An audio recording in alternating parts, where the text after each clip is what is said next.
किशोरी लाल जी के बेटे राघव की शादी की बात जगह जगह चल रही थी, लेकिन किशोरी लाल जी को कोई लड़की पसंद ही नहीं आती थी।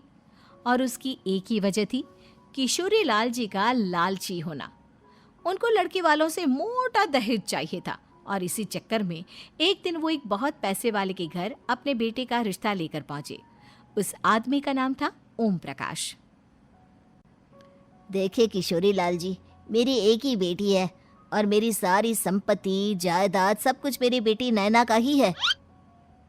पापा, नाम से लगता है बहुत खूबसूरत होगी।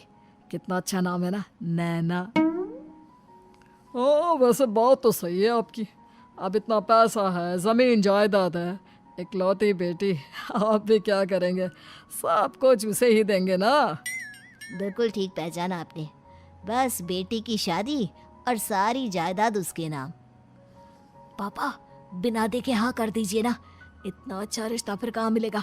माला माल हो जाएंगे हम। मैं अपनी बेटी को बुलाता हूँ। अरे नहीं नहीं नहीं नहीं, आपकी बेटी का नाम नैना है, सुनकर ही लगता है बहुत सुंदर होगी। रहने दीजिए अंकल, मैं तो आपकी बेटी के नाम से ही इतना खुश हो गया हूँ कि उसे बिना देखे शादी करने को तैयार हूँ। अब तो मैं उसका चेहरा सीधे शादी के बाद ही देखूंगा। और इस तरह राघव नैना का चेहरा नहीं देखता और उससे शादी कर लेता है। शादी के बाद अपनी सुहाग रात पर जब राघव नैना का घूंघट उठाकर देखता है तो नैना की आंखें बंद थी। कितने खूबसूरत हो तुम नैना, जरा अपनी आंखें खोलकर मेरी तरफ देखो तो सही। नहीं, मुझे शर्म आती है। अरे, मैंने तुम्हें शादी से पहले भी नहीं देखा, और अब अगर तुम आंखें खोलकर मुझे देखोगी भी नहीं तो मुझे अच्छा कैसे लगेगा?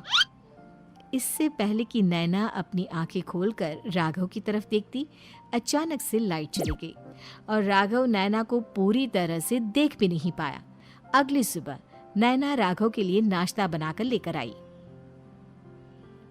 अरे ये क्या, आधा पराठा सेका हुआ है और आधा बिल्कुल कच्चा। ये तुमने क्या किया नैना? बहू, तुमने क्या आधा पराठा तवे से नीचे लटका कर रखा था, जो आधा सेका है और आधा कच्चा? मुझे जितना दिखेगा उतना ही तो सीखूंगी ना पापा जी। जहाँ जहाँ मुझे नजर आ रहा था वहाँ मैंने सीख लिया, जहाँ जहाँ नहीं दिखा वहाँ कच्चा रह गया होगा। इसका क्या मतलब है? ये कैसा मजाक कर रही है तुम? अरे बहू, तुमने इतना लंबा घूंघट क्यों लगाया हुआ है?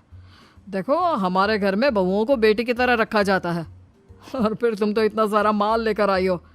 देखो, ये घूंघट डालकर रखने की कोई ज़रूरत नहीं है। हाँ नैना, पापा जी ठीक कह रहे हैं, तुम तो आराम से रहो, अपना ही घर समझो। नैना अचानक से अपना घूंघट उठा लेती है। अरे ये क्या पापा, नैना की तो एक आंख फूटी हुई है। नाम से नैना, लेकिन ये तो कानी बहू निकली। मेरे साथ धोखा हुआ है, धोखा। बिना दिखाए अपनी कहानी लड़की मेरे संग ब्याह दी। मुझे कहानी भी नहीं चाहिए। मुझे अभी ओम प्रकाश जी से बात करनी पड़ेगी। आखिर उन्होंने मेरे साथ ऐसा किया क्यों? अरे, आप लोगों ने ही तो पापा से कहा था कि आप लोग शादी से पहले मुझे देखना नहीं चाहते। अब मेरे पापा पर क्यों इल्जाम लगा रहे हैं? अरे लेकिन उन्हें बताना तो चाहिए था ना कि तुम कहानी हो, एक आंख से तुम्हें दिखाई नहीं देता। किशोरी लाल और राघव नाराज होकर ओम प्रकाश को अपने घर बुलाते हैं। पापा जी, ये आपने क्या किया? शादी से पहले बताया क्यों नहीं कि नैना की आंखों में परेशानी है? अरे, आप ही ने तो लड़की देखने से मना कर दिया था। और लेकिन आप बता तो सकते थे। आपको तो हमारी बेटी की प्रॉपर्टी चाहिए थी, वो भी पूरी की पूरी।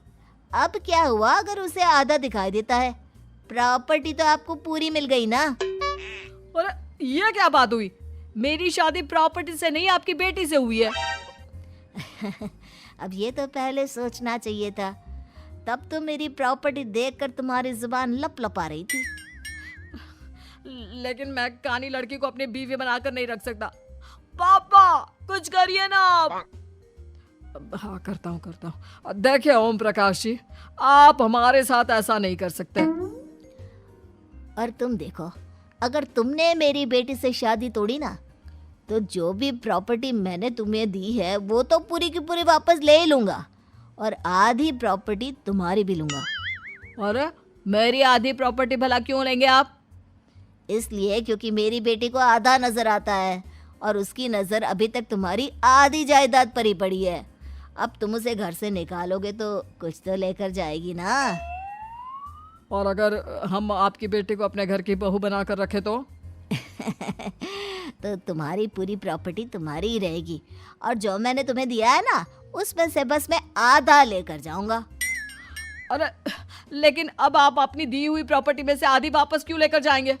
अगर मैं आपकी बेटी को अपनी पत्नी बनाकर रखने को तैयार हूं तो? इसलिए ताकि भविष्य में अगर तुम मेरी बेटी को धोखा दो तो उसके पास कुछ तो रहे जो पति का हो। वैसे मेरे पास तो बहुत कुछ है लेकिन अपने पति की कोई निशानी तो उसके पास होनी चाहिए ना। अब अगर तुमने मेरी बेटी को कानी कहा तो तुम्हें प्रॉपर्टी भी कानी ही मिलेगी, पूरी नहीं। जमाए राजा। किशोरी लाल और राघव समझ चुके थे कि वो बुरी तरह फंस चुके हैं और अब उनके पास वहां से निकलने का कोई चारा नहीं है।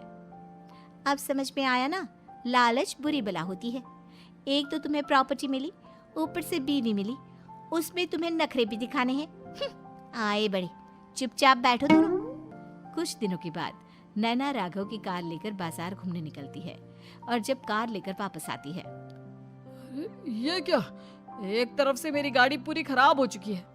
लगता है तुमने मेरी गाड़ी को किसी दूसरी गाड़ी के साथ एक्सीडेंट किया है। अरे अरे कितना बड़ा नुकसान कर दिया तुमने बहू। वो क्या है ना पापा जी, मुझे एक आंख से दिखाई नहीं दे रहा था, सामने से गाड़ी आ रही थी। मुझे तो सिर्फ आधा ही दिखाई दिया और वो गाड़ी मेरी कार से रगड़ते हुए निकल गई।